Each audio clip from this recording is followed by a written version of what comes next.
How many of us have heard hundreds of sermons and hundreds of teachings of facts? What we retain are the stories and the visual examples and the hands-on experiments that we've participated in. I try to focus on helping people understand what they're being taught is not true. What the Bible has told us about where everything came from, supernatural acts by God in specific areas, is true, and then help them have visual examples to understand why. Welcome to the Creation Today Show, where we bring together interviews with experts and solid Bible teaching. Your host, Eric Hovind, affirms the ultimate authority of God's Word, the truth of creation, and why it matters to you.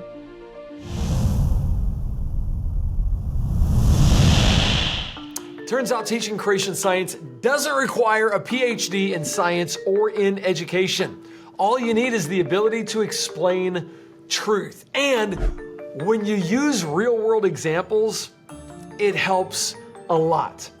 Today, ladies and gentlemen, we are going to be talking to someone who has taken the complex topic of creation versus evolution and made it accessible to everyone. I mean, we're talking from homeschool parents to pastors and teachers and teens, all through simple science experiments and powerful analogies. He is equipping believers to defend their faith and show that true science confirms the Bible from the very first verse. So if you've ever struggled to communicate the truth of creation in a clear and compelling and memorable way, then this episode is absolutely for you. Hey, welcome. If you're new to the Creation Today Show, my name is Eric Hovind. I'm your host, and our ministry Creation Today is on a mission to disciple the world. We want to turn every stumbling block that keeps people from seeing Jesus as the creator and redeemer of mankind into a stepping stone on their journey to know the absolute truth of who God is.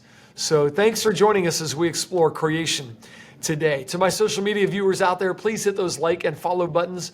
My guest today is the author or co-author of, I think it's 8, might be 9 different books and lots of articles.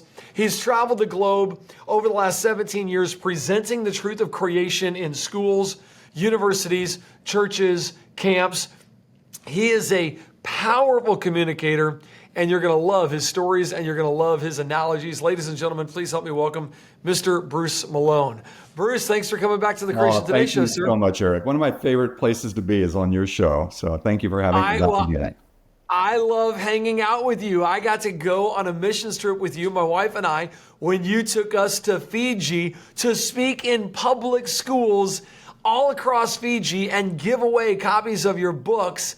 That was mind-blowing. How many of those trips have you done? We have done 17 of those trips, spoken to 200 and coming up on 30,000 students in 6 different nations. And this is with the blessing of the government saying, please come teach our students creation and the gospel. There is not this same antagonism in developing nations about the subject of God and God's existence that we seem to have developed here in America and in Europe and Western nations.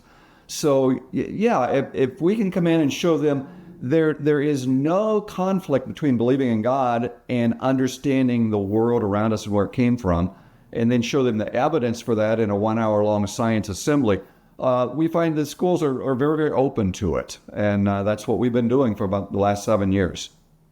Well, I love it that you actually trained the people that go with you. You trained me and said, hey, here's the analogies, here's the science experiments, here's what we're doing. And the kids were glued for an entire hour presentation on science and on scripture. It really was incredible. And you've got a new book out right now called A Christian's Guide to Refuting Evolution.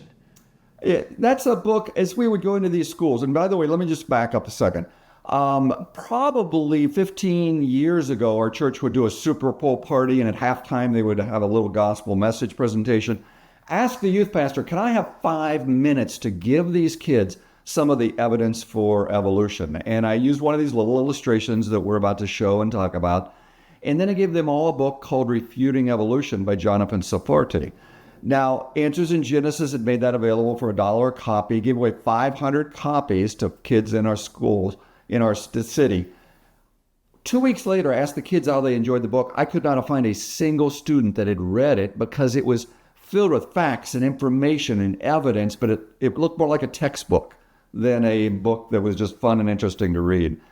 And right then I decided if I'm going to teach, I don't want to bore people or it's going to have no impact.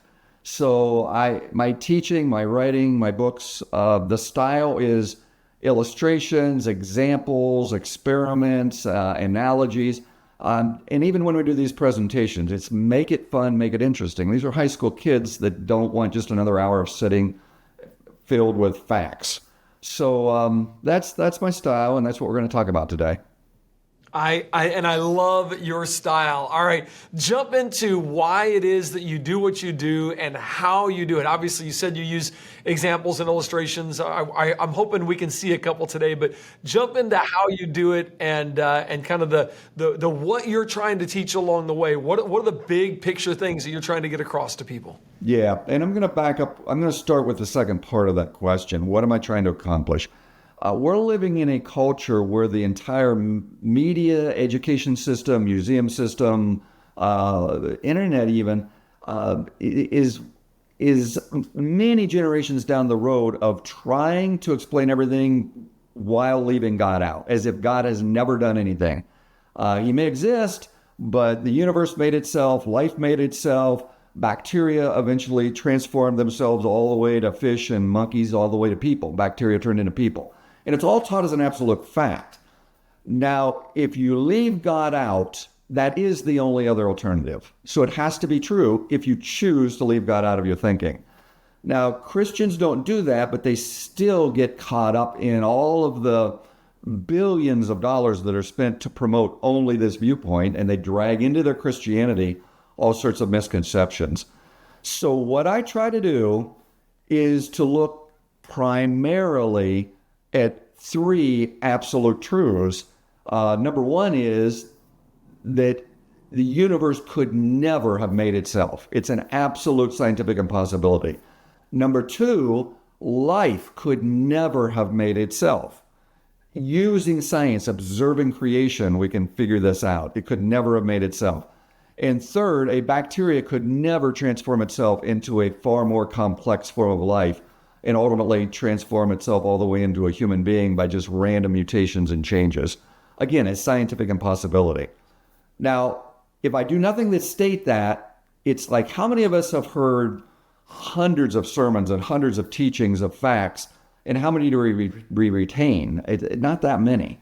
What we retain are the stories and the visual examples and the hands-on experiments that we've participated in. So I try to focus on helping people understand what they're being taught is not true. What the Bible has told us about where everything came from, supernatural acts by God in specific areas, is true, and then help them have visual examples to understand why. I hope that was a long explanation, but that's where we're heading today.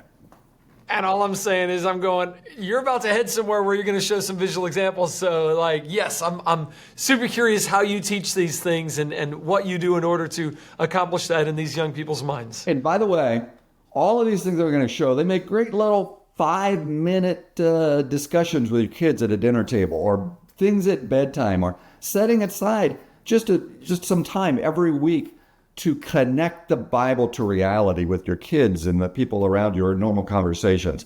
Let's just start with where did everything come from? Hold it.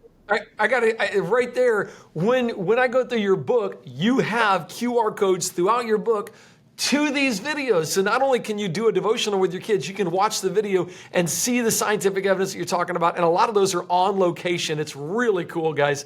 You definitely want to grab a copy of Bruce's book because it's such a foundational piece that you want, A Christian's Guide to Refuting Evolution. Well, and this is what it looks like. It's a 128 pages softcover book, but it's just filled with page after page of illustrations.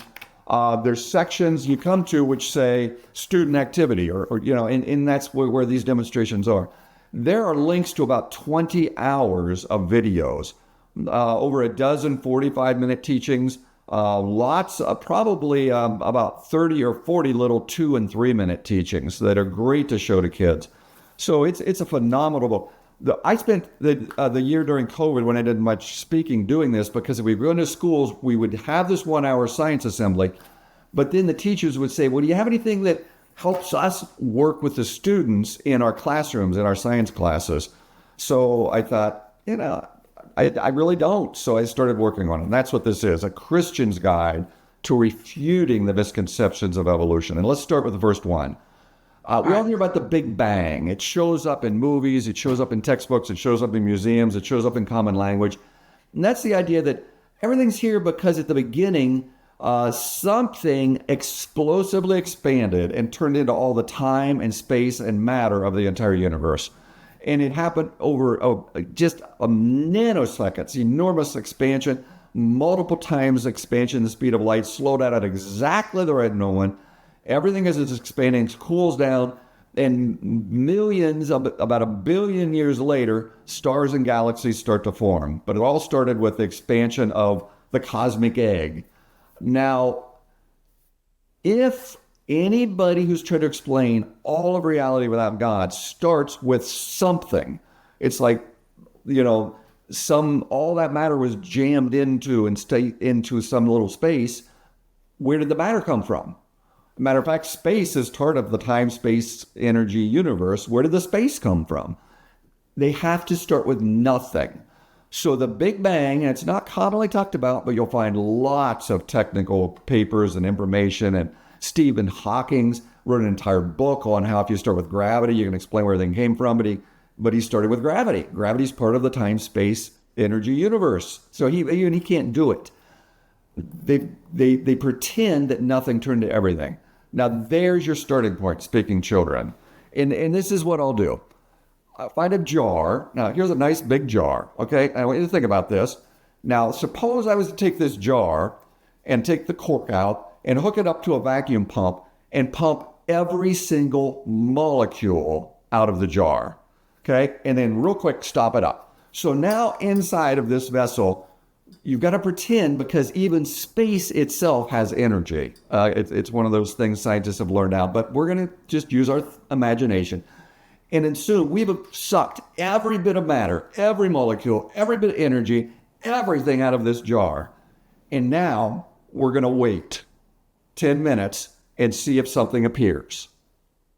Okay? And sometimes I'll even throw a cover over it, and then I'll go on in my lecture and we'll talk, and every once in a while I'll pull up the cover and I'll look inside and I'll say, let's see if there's something in the jar. Not yet. How about if we wait 100 years? How about if we wait 1,000 years? How about if we wait 1,000,000 years? How about 10 billion zillion years? Is nothing going to turn into something? And then we point out the most basic, most tested, most observed law of all science is that matter and energy can never be created or never be destroyed. You can't make it appear, you can't make it disappear. You can transform one to the other, but it can't make itself. It transcends biology, it transcends physics, it transcends chemical engineering, it transcends every science. Matter and energy never can make itself. So we know the truth. If you have two options, either the universe made itself from nothing, or the universe exists because something outside the universe made it, we know with this simple example, it couldn't have made itself. So we know God exists.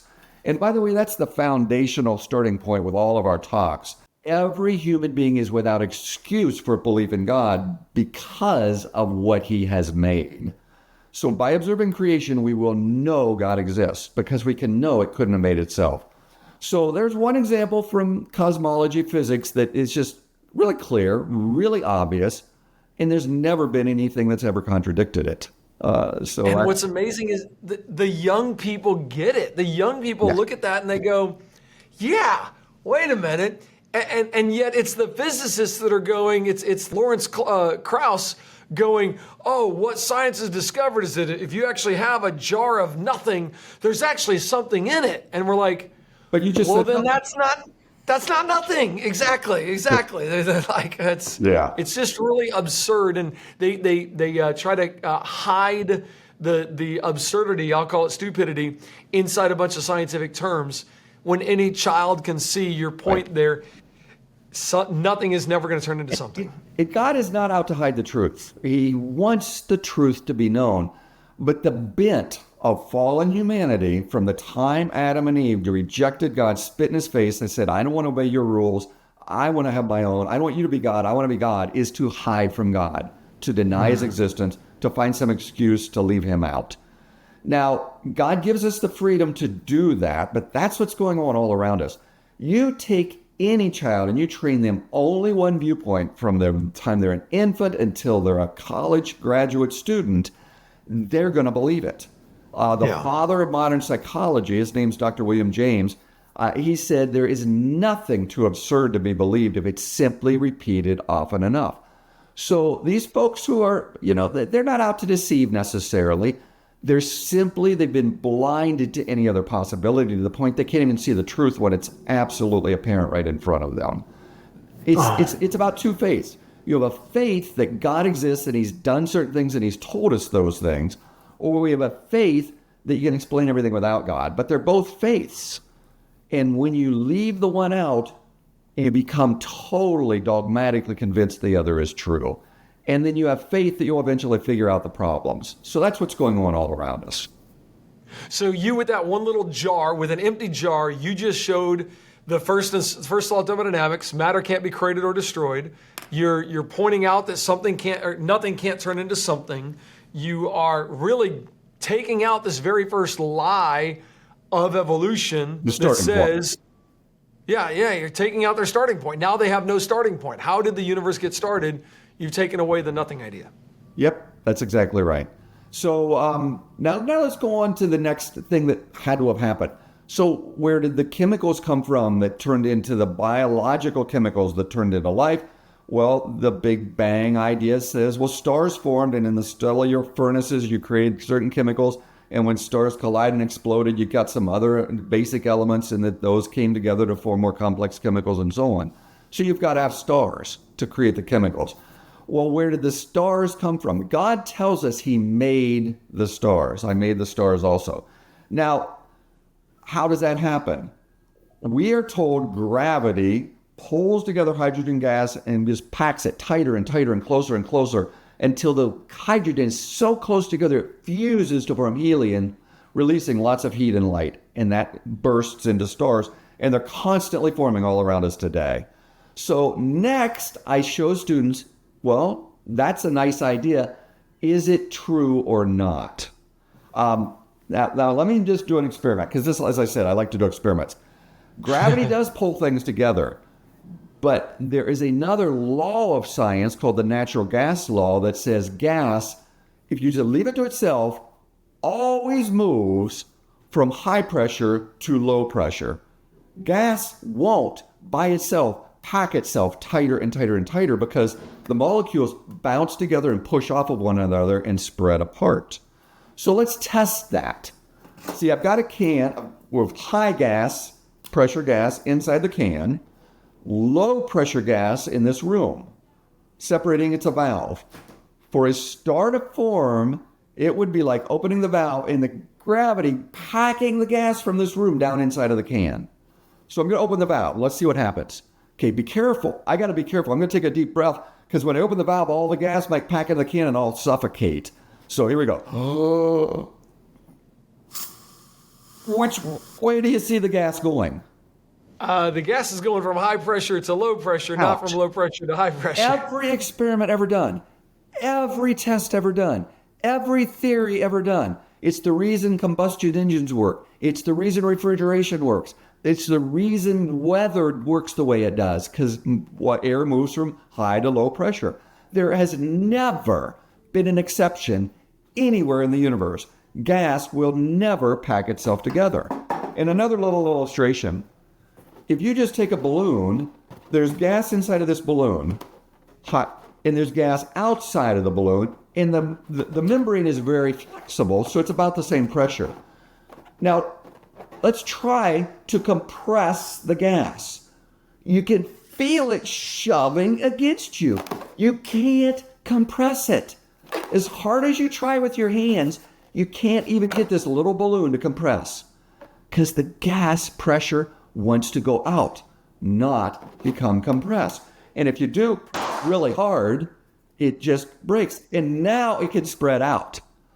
And we have never seen, to my knowledge, there's not an astronomy book where it shows a picture of the sky 10 years ago, a picture of the sky today, some little spot using the Hubble Space Telescope or whatever, and we suddenly see a new star. We should see thousands forming every minute. We don't see them. So we don't observe stars forming. The laws of science say they can't form. See, God made the universe in such a way that by observing it, we would know he exists by doing certain things supernaturally. And it's by understanding science, we know they couldn't have made themselves. So there's another example to use with students and people around us. I'm telling you, go get you a can of Febreze and go teach kids the truth about this, that somebody has lied to them. Their textbooks are lying to them. The Big Bang did not produce the whole universe and then stars condense from gas clouds. It's a huge lie. Go get your can of Febreze, shake it up, and show the kids the truth. I love it. It is. And now that's just step one. There's two examples of how God has made the truth absolutely apparent for anybody who's looking for the truth. And it doesn't contradict the laws of science. The laws of science confirm something outside of a natural process is what done these things. Now, here's the second one. Could chemicals come alive? Is it possible for chemicals to just come alive? Now, again, I'll use a little verbiage first. Every experiment done in every laboratory in the entire world over hundreds of years, probably spending billions of dollars, scientists have tried to get chemicals to come alive. It's like the holy grail of winning the Nobel Prize. It's like, wow, I've got chemicals to come alive. But even in these experiments, the scientists, they cheat. They use the very specifically designed chemicals that are inside of living cells, and then they try to get those chemicals to come alive. They don't just start with random chemicals. Now, God has made life so complex, it is absolutely apparent it could never have made itself. The most common component of life is called a protein. Now, I want you to think of life as this really, really complex Lego city made out of Lego blocks, okay? Now, it's a whole city that's got buildings and cars and roads and all sorts of like little airplanes and an airport and just all sorts of stuff on a whole tabletop. That city is like the cell. Now, each of the little components of the city are like the proteins. A cell is made of incredibly complex little machines, and all these machines have to work together to make the cell function and be alive. Are you following the kind of visual picture so far? Yep. Well, what are the little automobile? That's like one protein. Or a little house. Okay, let me just pull one out here. Okay, here's a little vehicle that's made of a series of little blocks. Okay, here's a road that the vehicle could ride along. Okay, it's made of a series of different shaped blocks. Here's an airplane. Okay, made of these Duplo, these large Lego blocks. There's a lot of little individual shapes put together to make the airplane. Here's a little house. Okay, it's got a chimney, it's got a window, and it's got a little decoration on the top, made of the Lego blocks. Now, what God has done, his Lego blocks are called amino acids. Okay, they're not, and each one's a different shape, but there's only 20 different shapes. So what I have here, I have a bag, and it's filled with each of these, by the way, are made of only 20 different shapes. I put them together to look like an airplane here. I put them together to look like a little vehicle here, but there's just the same 20 shapes. Now this bag is full of those shapes. Here I've got the little platform. Here I've got a little square one. Let's see, here I've got the one that you can attach wheels to turn into a little vehicle. 20 shapes. Now, so first of all, we've never explained how these amino acids, how these 20 different shaped Lego blocks could ever have made themselves. They did an experiment in 1952 where they put methane, ammonia, nitrogen, water. They added like sparks of explosive energy, and they created about 6 to 8 of the different Lego blocks, amino acids. But they've never shown where all of them could have come from. So already, the best experiment scientists have been able to come up with in 75 years is still being used in textbooks. It doesn't even show where the Lego blocks came from that you need to make the machines that you need to all be there to make a living cell. They can't even show where the blocks came from. But students are told because we've shown where some of the amino acids came from, that's how life could have formed. Well, what does life have? It's blind chance. So let's pretend I'm blind chance, okay? I got to put on my mask. And now I'm going to reach in here and I'm going to pull out a random block. Well, except I can't feel it, so I got to pull on a glove so I can't really feel what I'm pulling out, okay? So I'm going to put on my glove. Now I can't really feel things very well. So now I pull one out. I don't even know what it looks like. Okay, and then I got to pull another one out, and I'm just going to stick them on here at random. And then I got to pull another one out and go stick it on here at random. This is evolution, folks. Absolutely random processes. Okay, let's see. Is it starting to look like an airplane? Well, no. Okay, not yet. And that, by the way, statistics is a scientific discipline. You can show statistically if you've got to have 20 parts all in the right position, in the right shape, and you're randomly grabbing one at 20, and you got to put it in the right spot, and then the next one's got to be right. That's going to happen once over 20 times 20, once every 400 times. To get 3 right would be once every 8,000 tries. To get 4 right would be once every 160,000 times. I'd have to pull them out and try to make it, and it wouldn't be right. To get just one useful protein that could be used to make a living part that could then go on to be just part of a living cell is more impossible than having every molecule in the universe interacting every billionth of a second for billions of years. You couldn't even make one useful protein. You couldn't even make one useful structure. It's scientifically impossible. And the fun thing is you have kids do this. You have them blindfold and then try to make something randomly, and it just won't happen. So let me just do one more demonstration I love to do with the kids.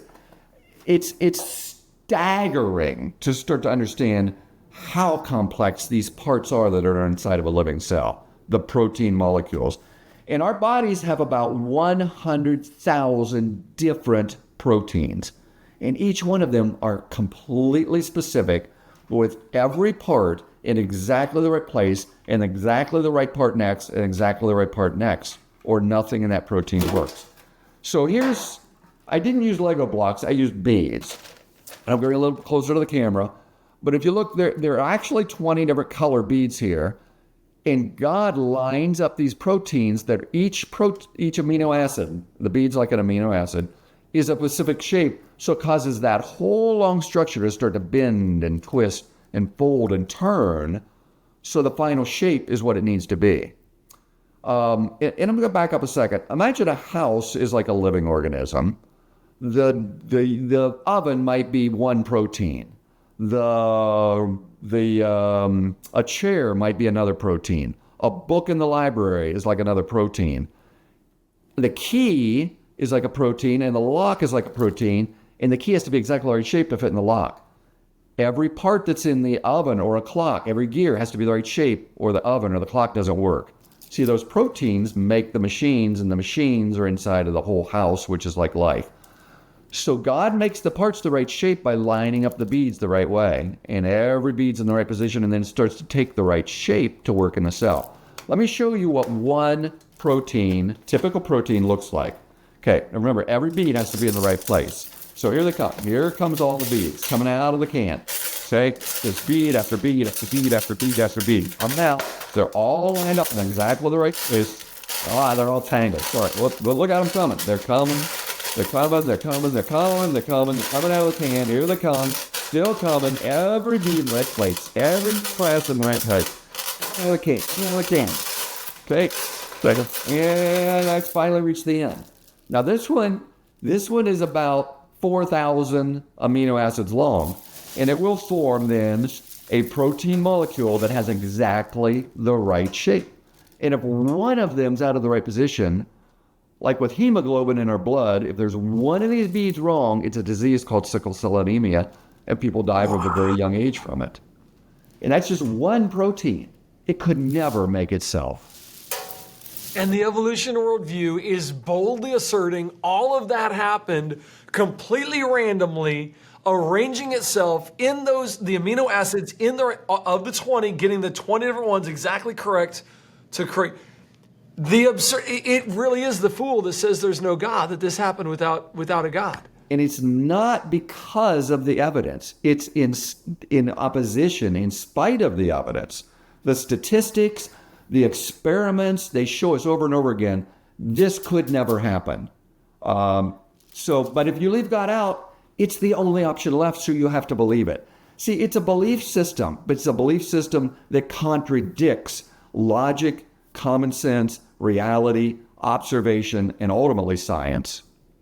Wow. Okay, that was 2 out of the 3. I've got to let social media go right now. You still got to hit the third one. Which one was that?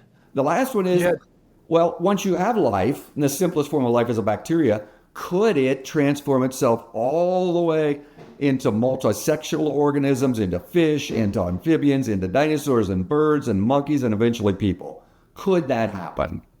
Okay, we'll talk about that right after this. Social media, I've got to let you go. Thank you so much for tuning in to the Creation Today show. Look forward to having you guys back next week. If you want to get a hold of Bruce's material, we've got lots of his resources available right here at creationtoday.org. Bruce, if they want to get specifically in touch with you, they can go to your give me your website.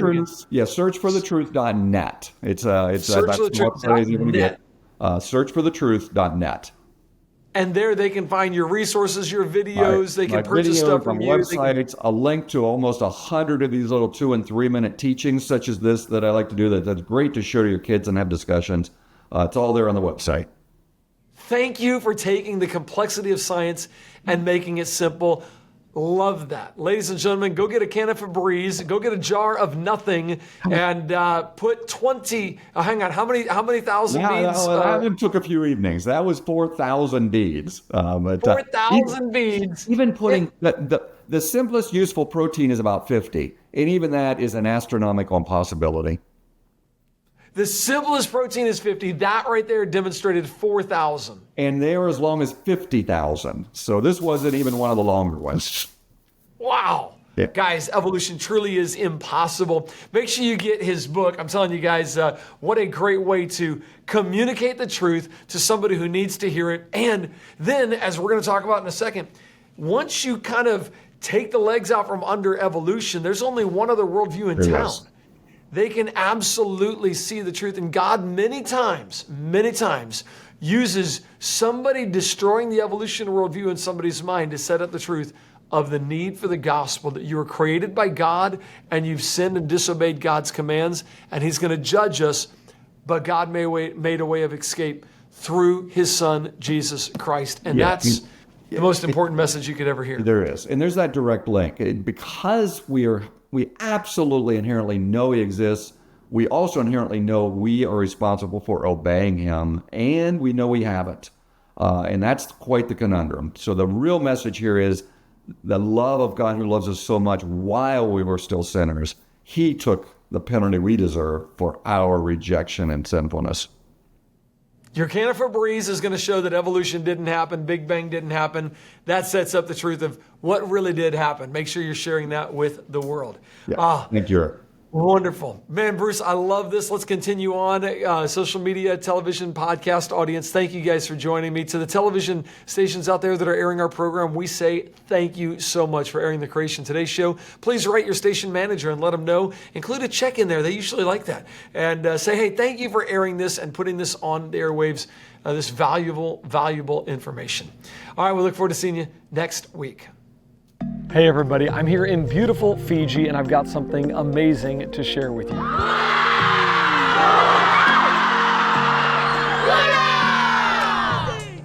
Tanya and I are here with the Creation Science Association of Fiji and Search for the Truth Ministries, distributing over 10,000 copies of a creation devotional book to the students here in Fiji. With God's grace, we've been commissioned by the Ministry of Education to take the message of creation to every secondary school in the nation of Fiji and share the message as well as lead this devotional book, Pearls in Paradise. This is such a powerful way to plant seeds of truth that will grow for generations to come. Well, bula bula bula. My name is Eric. How are you guys doing today? Well, friends, we're not done yet. Bruce is printing another 80,000 creation devotionals to come give away on the Pacific Islands. So in 2025, we are printing 80,000 new devotionals. We have a wide open door in these schools. The last generation, they want to connect the Bible to reality, to history, to science, and that's what we're allowed to do. But it is life-changing because it ends with the gospel message. Hey, when you stand before God on Judgment Day and you're held accountable to His perfect law, the Ten Commandments, are you going to be innocent or guilty of breaking His laws? Many times I wish like this would be happening in the Twin Cities, in the United States, actually being able to go into the public schools and present. Fiji is really an example. And it talks about a global flood. Right now, the door is wide open, and with faith, we're stepping through it. But we cannot do it without partners like you. Your support is so important to taking the gospel through the creation message, not just to Fiji, but around the rest of the world. So if you believe in what we're doing, I want to invite you to partner with us to continue reaching students just like these. Thank you for walking alongside us in this mission. I can't help but think we're just getting started. God is moving in Fiji, and He's also moving around the world. Together with our partners, we have reached over 85 million people this year alone to know and defend their Creator, God. Join us as we keep going and continue to share God's love with the world. The best is yet to come.